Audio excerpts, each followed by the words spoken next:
Welcome back once again to Fetch. This time we're going through Lonely Freddy. Once again, this is part 2 out of 3. And let's just start right now. Gigi, what do you think? Should we kick in for the extra Fazbear Funwiches? Alec and Hazel's mom was a wreck on Wednesday.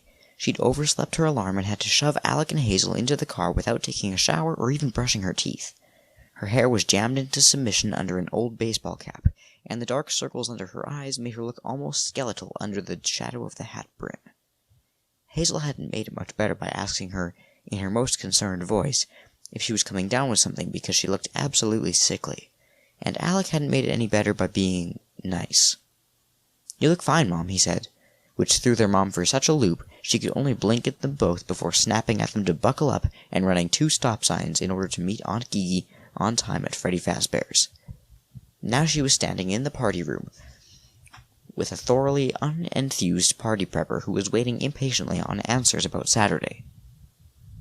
"What on earth is a funwich?" Aunt Gigi asked, leaning her hand on a table and immediately lifting it after detecting something sticky. It's a, their mom tried, but she was distracted by the sight of Alec and Hazel seeming to play together by the skee-ball machines. "You are truly terrible at this game," Alec said. "I am not," said Hazel, but after her 3rd gutter ball in a row, Alec just laughed. "Okay, it's not my best event," she said. "I shine more in the pinball category." "Can you even see over the controllers?" he asked, rubbing her on the top of the head roughly. Hazel smiled, and so did Alec, but for a different reason. He felt refreshed after a good night's sleep, renewed in his mission to bring his sister down. "It's a delicious crescent roll stuffed with your choice of fried macaroni, tater tots, or chocolate marshmallow," the party prepper deadpanned to Aunt Gigi. "That sounds utterly repulsive," Aunt Gigi said. The party prepper didn't argue. "Yeah, but it's only $20 more, and honestly, I'm just not sure if the super surprise party package comes with enough food," their mom fretted, finally taking her gaze from the kids and returning to the task at hand. "So that's a yes on the Fazbear Funwich platter with extra dipping sauces," said the party prepper, by now having had just about enough of this entire interaction. "Yes, let's do it," their mom said, clearly relieved at having made the big decision. "I have these coupons from the paper for Foxy's Pirate Palooza special. Can I use those?" While their mom and Aunt Gigi ironed out the last of the details, Alec and Hazel wandered the empty pizzeria out of earshot of their mom and aunt.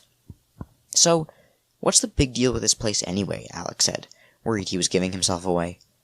The deep, dark truth was that he'd always wanted his own birthday party at Freddy Fazbear's, but he'd never made enough friends to justify the expense of a big party. Instead, his parents had always thrown together a haphazard celebration at home and called it a pool party, but it was hard to ignore the reality that the only other kids there were all Hazel's friends she'd been allowed to invite in order to fill the crowd. Hazel shrugged, feigning nonchalance. "I don't know." "Liar," he said. "You've had your birthday here for the last 4 years in a row." It was the perfect double psych-out. He'd goad her into telling him what was so important about her stupid party this year, and she'd just think he was trying to have a brotherly conversation with her. "Why don't you tell me?" she challenged, catching Alec mid-stare. He hadn't realized what he was looking at until Hazel did. Then he quickly looked away. "Nice try," she said, tilting her head toward the Yarg Foxy on stage. There he was, in all his piratey, foxy greatness, this eye-patched, peg-legged, hook-wielding orange fox. In this restaurant, he was positioned as a human-sized plush figure, propped by the stage, presumably there for taking pictures with. But he played a different role in every Freddy Fazbear's, sometimes greeting visitors at the door, sometimes playing in the band on stage with the others. Wherever he was, though, Alec always saw him. He was without a doubt Alec's favorite character. It's possible that he used to stick his foot in a plastic flower pot and roll a cardboard tube around his hand and pretend to be Yarg Foxy. Clearly, it was also possible that Hazel had at some point silently witnessed said roleplay. "Whatever," he said. "Stupid kid stuff. And besides, we're talking about you, not me." They were standing in the aisle between the arcade and the stage now. Alec eyed the platform where Freddy Fazbear and all his friends performed animatronic routines. He was always a little unsettled by the way their robotic bodies still eerily still after the show, while the rest of the restaurant chimed with the clinks and buzzers of the games. He backed away from the stage unconsciously, and was only aware that he'd moved when the back of his heel hit something. He turned to find himself uncomfortably close to a raised platform, holding a smaller version of the bear on stage. Only this bear had an unlit sign over it that read, "Lonely Freddy." It was a weird name for a toy, but the weirdest parts of it were hard to define. The bear stood stiff, almost at attention.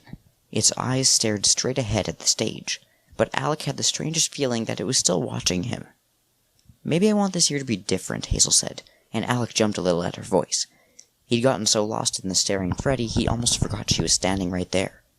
"So, what, you want more presents?" he asked. "You know you're going to get everything you want anyway." When Alec said it, he let a little of the venom escape. He couldn't help it. How ungrateful could she be? He was the only one who nobody liked. He was the one who had to fight for everything, who was constantly misunderstood. "There's some stuff even Mom and Dad can't do," she said, and Alec was starting to crack. But if he was, Hazel was too. He could see her getting a little defensive. "Trust me, for you, they'll move mountains."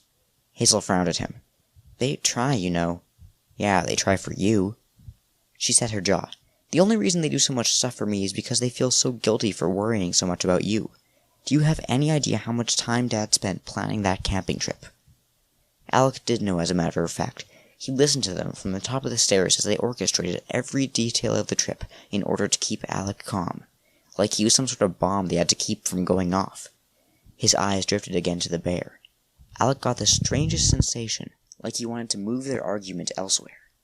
"Lonely Freddy," Alec thought to himself. "More like nosy Freddy." Hazel put her hands on her hips. "I bet you didn't even know they moved here for you." "What are you talking about?" Alec said, genuinely confused. His guard was slipping, but this was a turn in events he hadn't expected. "The only reason we live here instead of our old house is because this one's closer to Aunt Gigi, and they know that you like her more than you like them, because she understands you," she said, twitching her fingers into air quotes. "Well," Alec said, unable to argue, he did like his aunt better than his parents. "Don't you think that maybe that hurt their feelings a little bit?" she asked. "For you to like Mom's sister better?" What was going on here? Where was all this anger coming from? Alec was so confused. Hazel was acting like him. "If they're so great and I'm so evil," Alec said, losing all sight of his counter plan, "then why are you helping me and not them?" Of all moments to clam up, Hazel did just that. She recovered her facade faster than Alec did, which only worked to infuriate Alec more. She'd somehow managed to gain the upper hand despite 5 years of experience on her. "Hazel! Hazel, where are you?" Hazel's green eyes stopped boring a hole through Alec long enough to call to their mom. "Coming." She turned on her heel and trotted around the corner toward the party room, leaving Alec in the company of the eavesdropping Freddy. "What are you looking at?" he snarled at the bear, and he had to suppress a chill, because he swore he'd seen a reflection in the bear's eyes, almost like a flash. "Creeper," he said to it, before loping down the same path his sister had seconds before. The party prepper was back with another question, and their mom had reached peak decision burnout. "Hazel, sweetie, do you want to have a chance at the wind tunnel?" She indicated to the large tube-like enclosure with the words, "Wind Tunnel," formed into the shape of a tornado above the contraption. Inside there were scraps of paper and confetti left over from the last party. There were game tickets and free toy coupons, and glittery strips of cellophane confetti stuck to the inside of the tube. "I don't care," she said. But it was such an obvious lie. Alec wasn't fooled, and neither was their mom. "But, honey, you could have a chance at winning a Yarg Foxy. Isn't that what you want?" "Wait, what?" Alec said, utterly betrayed. He couldn't help it. It was the ultimate betrayal. Alec hadn't ever seen Hazel's face turn that shade of red. Her entire face and neck looked practically scalded. As though she could feel his stare through the back of her head, she whipped around to confirm that Alec had been witness to the entire thing. "Oh, I saw," he thought. The one thing you knew I wanted." "Okay, I'll bite," said Aunt Gigi. "What's a Yarg Foxy?" The party prepper merely pointed to the top level of the prize shelf. A huge red sign proclaiming its price. 10,000 tickets. "It's that pirate fox," their mom said dismissively. Aunt Gigi walked over to the prize shelf to try and get a better look. "I don't get it," she said. The party prepper sighed. "I don't either," their mom said, "but kids go nuts for that sort of thing." Hazel looked down at the ground, her ears scarlet. "Does it do anything?" Aunt Gigi said. "It swings a hook," said their mom. "Oh, then what's the thing that follows kids around?" said Aunt Gigi, directing her question to their mom. "Huh?" "You know," Aunt Gigi said, snapping her fingers to try and trigger the memory. "The bear or whatever." "Oh, right," their mom said, turning back to the party prepper, whose eyes were slow to leave her phone. Then, without answering their mom's question, the prepper turned a dial on her hip-clipped walkie-talkie and pressed her finger to her headset. "Someone get Daryl to do a Lonely Freddy demo." They could hear the response from the headset even as she pressed it to her head. "Daryl's on break." The prepper released a sigh so long Alec wondered how she didn't pass out. Then without a word she crossed the restaurant toward a platform holding a familiar-looking 2-foot bear. The rest of them caught on after a minute and followed her like little quail. The prepper bent her elbow and stationed her hand palm up toward the bear that looked identical to the one Alec had stared down between the stage and the arcade. Same stock-straight posture. Same dead stare into the distance. "This is a Lonely Freddy," the party prepper began, reading a script from memory in a tone somewhere between apathy and contempt. "At Freddy Fazbear's we believe that no child should have to experience the wonder and delight of Freddy Fazbear's Family Pizzeria alone. Using patented technology and a touch of that Freddy Fazbear magic, your child can engage in a getting-to-know-you session with the bear. Freddy will learn all about your child's favorite things, just like a true friend." Aunt Gigi leaned close to the mom. "Is it just me, or does Lonely Freddy sound like a cure for the unwanted kid?" "Gigi! Meg, seriously, it's a mechanical last resort. As in, no one wants to play with this kid, so here's a machine that'll do it instead." The party prepper, close enough to hear, lifted an eyebrow, but didn't argue. Alec coughed and muttered, "Losers." But it was such a terrible act. If there was ever a kid who would have been foisted onto a Lonely Freddy at a birthday party, it would have been Alec. He might have known that if he'd ever been invited to one. "For the safety of your children, we must ask that you refrain from climbing on, riding, or otherwise mistreating the Lonely Freddys. Parent and or guardians assume full responsibility for the health and welfare of their children in the presence of this proprietary technology." And with that the party prepper's script came to a close, and she walked back toward the party room. The rest of them followed. The decision about the wind tunnel still left unmade. The Lonely Freddy detour had done nothing to resolve the problem at hand, as they were trying the party prepper's last ounce of already depleted patience. Aunt Gigi leaned into their mom and muttered, "Can't you just buy the fox and skip the drama? What if she doesn't get the winning coupon in that wind contraption?" Their mom looked frantic. "It's just not the same as winning it." Hazel overheard their debate, and though Alec could tell she was trying to play it cool, Hazel's eyes kept darting back to the top shelf of the prize counter, where a brand new Yarg Foxy sat in his box, ready to be taken home, underneath a bright red sign that said, "Win me in the wind tunnel." It was obvious she wanted the fox, so why was she pretending not to? Of course, all that mattered was that she get it. And when you don't get it, everyone's going to get you to see you for the spoiled phony you are. Finally, Alec's counter plan was coming together.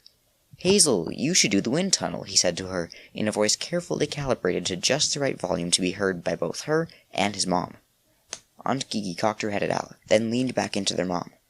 "Did you switch to the organic milk?" Their mom pinched the bridge of her nose like she did whenever she felt a migraine coming on, then turned to the party prepper. "Just add wind tunnel to the package," she said.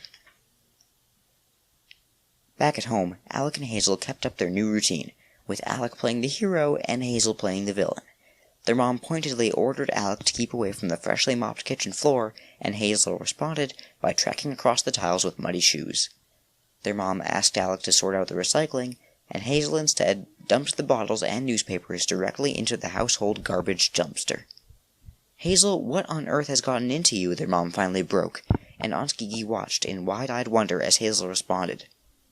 "I have no idea what you're talking about," she said, then scampered upstairs and slammed her bedroom door shut. Alec took a seat on his usual step at the top of the stairs. "It's like she's possessed," their mom said. "It's like she's 10, Aunt Gigi said, and Alec had to laugh because Aunt Gigi had no idea she was helping their little act along. The more their parents thought they were crazy, the more they'd be tempted to finally do away with all the parenting books, and remember that Alec wasn't a problem to be solved. Or, in this case, he supposed, Hazel. "It's like they've switched places, Gigi. It's creepy," their mom said. "What's this?" Aunt Gigi said. but Alec couldn't see what she was referring to from his place on the stairs. "It's just this book," their mom said, the exhaustion in her voice making it clear she'd lost her faith in the planner. "Meg, you know I think it's great how you and Ian are always working to make sure you don't raise a couple of serial killers." "Thanks, Gigi," their mom said dryly. "Glad to know our efforts are evident." "I mean it. I think you guys are really good parents," said Aunt Gigi. "I'm sensing a but in there somewhere," their mom said. "But don't you ever wonder if, in all your efforts to make them normal kids, whatever that means, if we've what?" Their mom didn't sound so much defensive as petrified of the answer. "Maybe you've made them what they are," Aunt Gigi said, pausing for a moment, before adding, "Hazel's the easy one. Alec is the hard one. It's like you've put them on their own little islands." "Gigi, I love you," his mom said. "I'm sensing a but here," Aunt Gigi said. "But if one more person tells me how to raise my kids, I'm going to scream," his mom said. To her credit, Aunt Gigi was silent after that. "I just want us to be a family. An actual family," Alec's mom said, and he thought she'd never sounded more tired than she did right then. "Congratulations," his Aunt Gigi said dryly. "You are one." As Alec stood to sneak off to his room, he heard his mom laugh at Aunt Gigi's joke, though there was really nothing funny about it.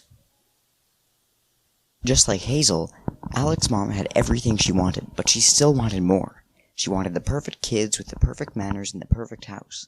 It wasn't enough for Hazel to have all the friends in the world, and the most epic party every single year for her birthday. She had to have a stupid fox, too. Why? Because it's the one thing she didn't have in her spoiled life. Well, Alec understood now. He saw his sister for the entitled fake Hazel she really was, and she'd done her level best to make him out to be the spoiled one. Also, he wouldn't ruin her stupid special party day. "Nice try, sis," he thought, and he could feel an outer shell harden around his rapidly beating heart. "Nice try, but you're in for quite a surprise on party day." His counter plan was in full swing. Alec's parents were about to crack. Hazel had only been kidding that night when she asked if Alec thought they would break them, but it seemed her question was rooted in at least a little reality. They were barely holding it together by Thursday. Alec and Hazel had tormented them to within an inch of their lives. Alec had brought home a pet wolf spider, and Hazel had set it free in their parents' bed. Alec helpfully ordered a pizza for dinner, but Hazel had secretly added double anchovies underneath the cheese. A friendly game of charades, initiated by Alec, ended with their mom practically in tears as the word goat came up, and Hazel mimed, "What mom smells like." Friday was more of a blur, with their dad doing all he could to keep the peace before Hazel's party, even though neither of their parents were feeling particularly celebratory toward their golden Hazel. "It has to be hormonal or something," they could hear their dad say, as Alec and Hazel eavesdropped from their perch at the top of the stairs. "She's probably nervous about making sure all her little friends have fun at the party."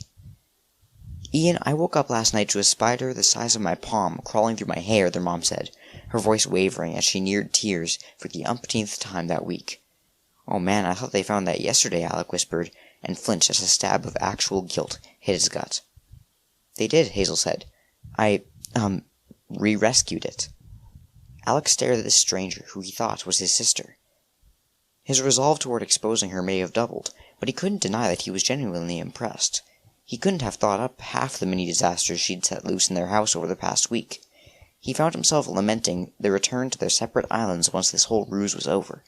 Regardless of the reasons or the double and triple crossing at play, he was going to miss her. He couldn't remember the last time he'd felt such a close camaraderie to this little stranger. Maybe he couldn't remember because he'd never actually had one before. Saturday morning, their parents did something they hadn't done in years. They let Alec and Hazel sleep in for as long as they wanted. Hazel woke up earlier than Alec, but she chose to stay in her room, playing quietly until Alec finally got up at 9 o'clock. As soon as his bed springs creaked and he rose to sit on the edge of his bed, he heard Hazel's soft footsteps padding from her bedroom to his. The bathroom door creaked open, and she entered his room with a casualness that would only have been unheard of 7 days ago. "Big day," Alec said, studying her face for a reaction. He'd expected excitement or smugness, maybe even a twinge of guilt at all the torture they'd put their parents through, a sort of practice she wasn't accustomed to, no matter how much she had decided she wanted to be a little less golden. He didn't see any of that in her face, though. He saw the usual evenly spaced freckles, the wide light green eyes, the perfect blonde ringlets, but there was something else. It was impossible to believe it was anything other than object sadness. "You're about to get everything you want," he said, scrutinizing her, but she gave nothing away. "Yep," she said, though it was clear she didn't agree. "You know, after this you can probably go back to being nice and they'll totally forgive you," he said. He, on the other hand, could go back to being his usual rotten self after this, and he'd receive 0 credit for having been decent to his family for the last week. "Yeah, you're probably right," she said, taking a seat on the carpet beside his bed. As she started to pick at the lint in the rug, Alex started to wonder if that's what she wanted, to go back to being the good one. And he was surprised to find that regardless of what she wanted, that was what he wanted. All this plotting and counter-plotting was exhausting. He thought he could outplay his sister and protect his status as the bad egg, and maybe he still could. But what was it all for, anyway? So he could keep himself exiled to his own little island in the house? Had it really been that bad hanging out with her for the last week? She started to stand up and walk toward the door, avoiding eye contact with Alec, and he found himself saying what he said next without even thinking. "Happy birthday," he said, and this time she did turn to look at him, and she smiled. He thought it was real. He didn't want to think it was anything other than that. This morning had been very confusing. The party was all the barely controlled chaos it had been in previous years. Kids standing on chairs rubbing balloons on one another's heads to create static, parents calling out, "Where's Jimmy? Has anyone seen Jimmy?" Freddy Fazbear's staff expertly sidestepping spilled orange drink and fielding requests for more ranch dressing. Amid the chaos, Alec could see 1 or 2 kids from the party walking around the restaurant with a 2-foot lonely Freddy in tow. It might have been cute if not for being so creepy, watching this not quite tall but not quite short bear follow its friend around, listening and waiting for cues before acting autonomously. And Aunt Gigi's comments may have rung a little too true for Alec's comfort, but that day he saw that truth in all its baldness. The kids who played too rough, whose nose crusted around the nostrils, whose faces twisted into sour frowns, those were the ones followed by the bears, and no one else. Hazel wasn't quite the golden Hazel she'd been in previous years, but she was more or less back to her old self. She politely thanked her friends for buying her the gift she acted like she wasn't expecting. She helped her mom pass cake around to all the guests and her parents before taking a bite herself. She spent equal time with each kid who attended, making sure not to let anyone feel left out as they breezed from game to game in the arcade. Alex sat in the corner and played his role of the sulking, teenaged older brother. By all rights, if he'd wanted one, he easily could have earned his own lonely Freddy. In a strange turn of events, his parents seemed relieved to see anything return to its normal, inadequate existence. Whereas in previous years, they would have been urging him to go play with his sister, nudging him to smile, prodding him to help them drag the presents to the car, this year they seemed just fine with allowing him to slouch in a chair and scowl at the partygoers. "I think it's all going pretty well, don't you?" his dad asked his mom and Aunt Gigi. "Did anyone remind the staff that Charlotte can't have chocolate? Oh, I should probably go remind them," his mom said. "It's going great," Aunt Gigi said, casting a sideways look to Alec, who simply shrugged. Actually, it was going great. His sister was once again recognizable to their parents. A party only had half an hour left until things were to wind down, and no one had gotten injured or poisoned. All in all, a notable success. Except it wasn't a success. Alec hadn't been able to play his trump card yet, and he hadn't been able to play it because Hazel wasn't playing her part anymore. She'd done everything. Played skee-ball, fought zombies in the virtual reality battleground, shot about 1,000,000 baskets, watched 2 full performances of the Freddy Fazbear Band. Yet every time the party prepper had come into the room trying to convince her to head over to the wind tunnel, she found a reason not to go in. Instead, she looked toward Alec, as though in some sort of silent standoff, and say to the party prepper, "I don't know if I want to do that anymore." "But, honey, that's all you've wanted to do for weeks. You've wanted to win the Yarg Foxy," their mom would say. But every time, she would blow the party prepper off and run away to play some other game with her friends. Aunt Gigi shrugged. Maybe she doesn't want it anymore. Kids are fickle. Alec had been so prepared. He'd snuck away when no one was looking. He'd sifted through 3 full buckets of coupons, tickets, and confetti that clung to him like spider webs, until at last he'd found the single Yarg Foxy ticket in the materials meant for the wind tunnel.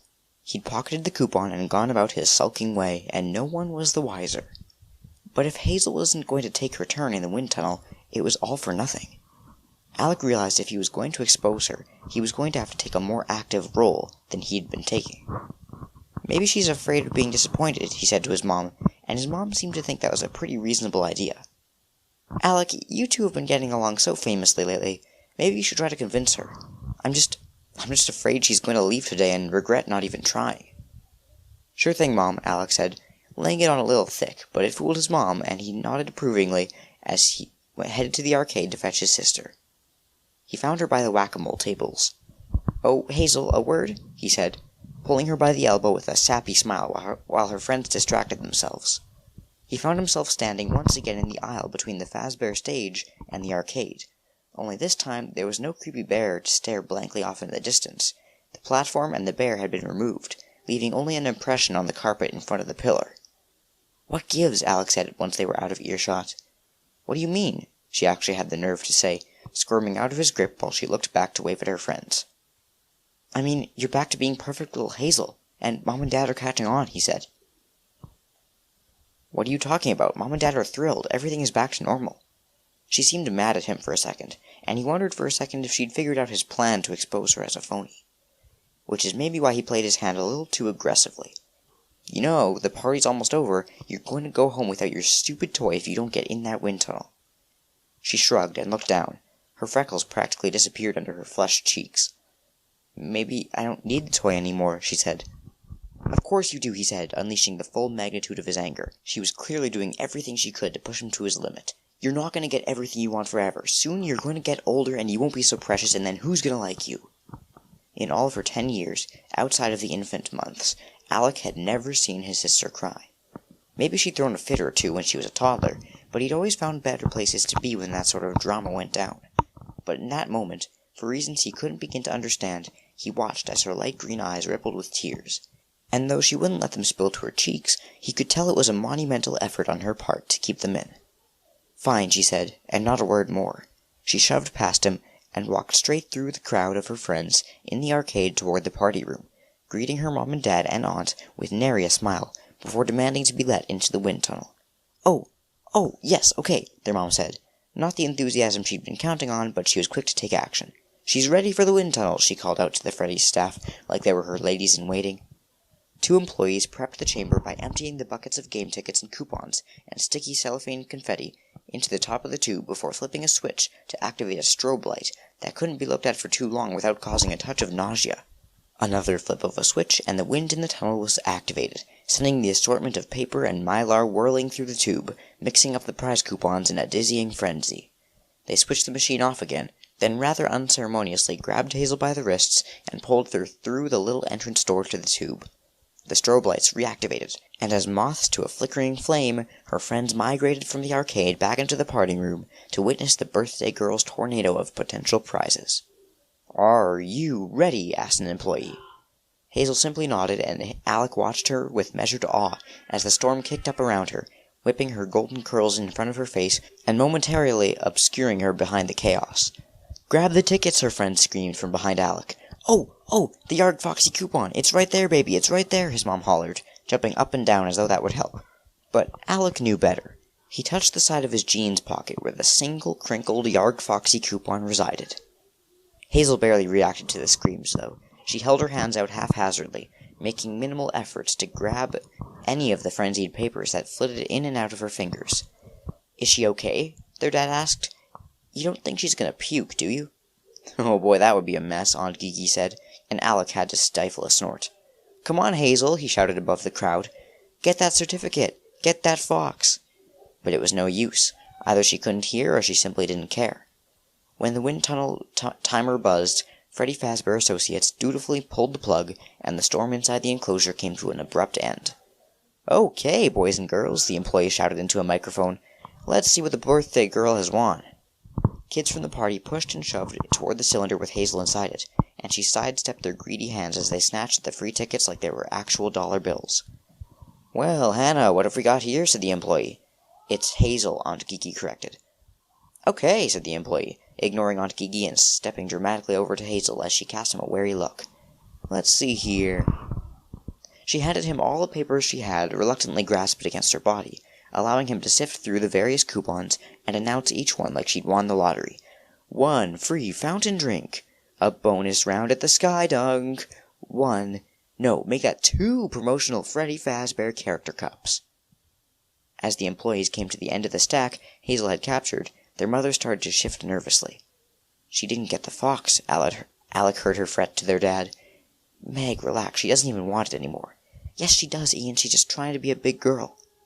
Well, Hannah, that's quite a haul, the employee said once he'd read off all the prizes. Hazel, Aunt Gigi yelled, and this time the announcer looked over his shoulder long enough to cast her a sidelong glance. Hazel, he corrected, grimacing at Aunt Gigi, who smiled her fakest smile back. Wait, screamed the girl named Charlotte, who couldn't eat chocolate. Look in her hair.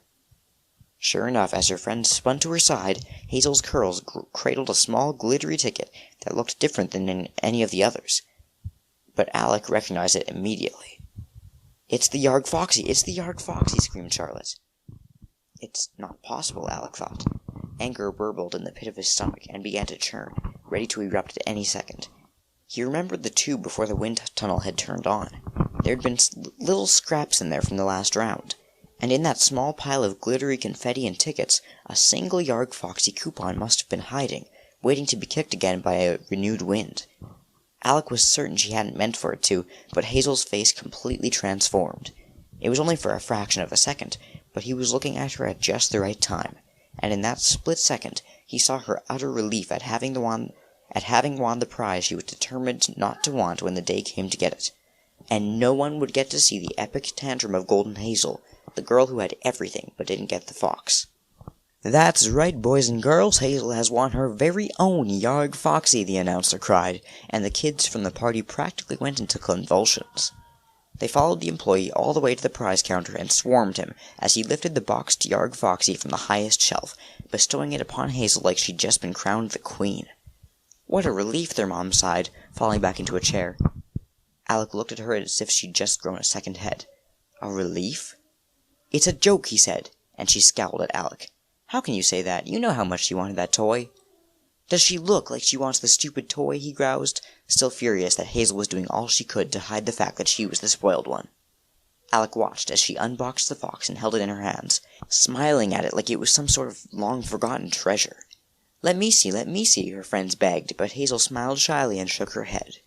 Honey, why don't you want to play with it? Their dad asked, and Hazel simply demurred. It wasn't until her friends had lost interest and migrated back toward the arcade that their mom finally pulled Hazel aside. Sweetie, what is it? Don't you want the fox anymore? She asked, and Alec had just about all he could take. Of course not. She gets everything she wants, and she's still not satisfied. But isn't it sad that Hazel doesn't want the fox anymore? Alec bellowed. He mocked. He sneered, but no one was listening. That's when Hazel excused herself for a good long while. It had to have been at least 10 minutes. I told you she was going to throw up, their dad said. I'll go check on her. But just as he headed to the back room, where Hazel had disappeared, she reappeared, with the fox, still clutching it in her hands like it was suddenly very important to her after all. Hazel, sweetie, are you feeling okay? Their mom asked, stroking Hazel's curls, and suddenly Hazel didn't look so glum or distracted. Instead, she leaned into her mom and whispered something that made their mom practically melt into a little puddle right there on the Freddy Fazbear's floor. Then their mom did something unexpected. Alec, come here, hun, she said, and Alec eyed them both suspiciously. To be fair, so did their dad and Aunt Gigi. Just come here, their mom said, rolling her eyes, but she was still smiling. Alec approached his mom and sister with caution. He had the distinct impression that he was walking into a trap. Go on, Hazel. Tell him what you told me, their mom said. Hazel looked mortified. Her face was practically buried in the plush fox. Look at you, shy as ever. Okay, I'll just be right over here, their mom cooed, and Alec was about to climb out of his skin. What the heck are you doing? He whispered through gritted teeth. He was so close to beating his sister at her own game. No. His own game. This was his to win. Nothing, she said. I don't want to do this anymore. Do what? Alec said, growing nervous. He looked up at his parents, but it didn't appear they'd heard anything. I don't want to pretend to be bad anymore. It was just to get you to like me. Alec was speechless. Huh? Here, she said, and shoved the Yarg Foxy into his chest. It's for you. Aw, sweetie, look, their mom said, and their dad shushed her. but their parents and Aunt Gigi continued to stare. "You can't be serious," Alex said. "I only wanted it so I could give it to you," she said. "What the heck am I supposed to do with the stupid fox?" he asked. No, he demanded. This was all just too much. How had she so expertly bested him? "I wanted you to stop hating me so much. Just take it, okay?" she said, and shoved it into his chest. None of this was working out the way it was supposed to. She was supposed to miss out on the fox, throw the epic fit he just knew she'd been storing up inside all week, and when his parents and all her friends saw her for the spoiled brat she really was, life should have gone back to the way Alec had enjoyed it before, with him to act in relative obscurity without the burden of Golden Hazel's constant goodness. But now she had the fox, and what was she doing? She was giving it to him. In an act of utter sainthood, she was giving her most prized possession to him. She'd won it for him, because she knew how much he'd always wanted one. She'd just checkmated. "No," he said, flinging the fox back at her. "No, I don't want it." "Alec, what sort of way is that to act toward your sister? She's giving you a gift on her birthday," their mom cried. "She's such a phony, can't you people see that? She's the worst kind of spoiled, bratty fake. How can you not see that?" Alec was ranting now. It was all he could do to keep his head from spinning on his neck, exorcist style. "You want me to take the fox?" he said, and he could only guess by the way his mother looked at him that he looked positively maniacal. "Okay, fine. I'll take the fox." He ripped the toy back from his sister's grasp, hard enough to tear the arm, sending soft tufts of stuffing floating into the air. Their mother let out an involuntary shriek, and Aunt Gigi put her hand on her sister's shoulder.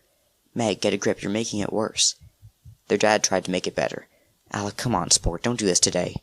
"Oh, I see, because it's so predictable that Alec would ruin the party. It's so inevitable that Alec would spoil perfect little Hazel's good time," he said, snarling at his family, who could only look back at him in horror. All of them, that is, except for Hazel. Hazel simply stood there, arms limp at her sides as she stared at him. And there they were, the tears. She hadn't let them fall earlier. She'd saved it all up for that one moment when she had the perfect audience. That's when she let the floodgates fall. And even still, she only let a few fall. I can't take it anymore," Alec raged, and carried by the wind of the truly possessed, he fled the scene of his worst crime yet. He'd brought the whole party crashing down around him just as they'd all predicted he would. He'd done his very best to get the better of his sister, and in the end, she'd still won. And if that wasn't enough, she'd actually made him believe, for the briefest moment, that she really was as good as she pretended to be, and that she'd wanted to be his friend.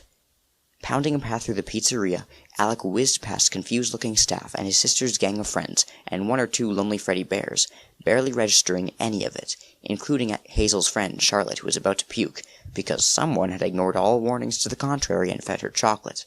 He didn't stop running until he'd pushed himself through at least 3 sets of doors, and left the cacophony of kids, and games, and bells, and singing behind him. He was somewhere in the cramped maze of back rooms that made up the inner workings of Freddy Fazbear's Family Pizzeria. And that's part 2 of Lonely Freddy. Part 3 will be coming soon, and that's going to be the finale to this story, but there's still one more story in the book of Fetch. So stay tuned. It's going to be quite a conclusion, I can promise you that. Goodbye.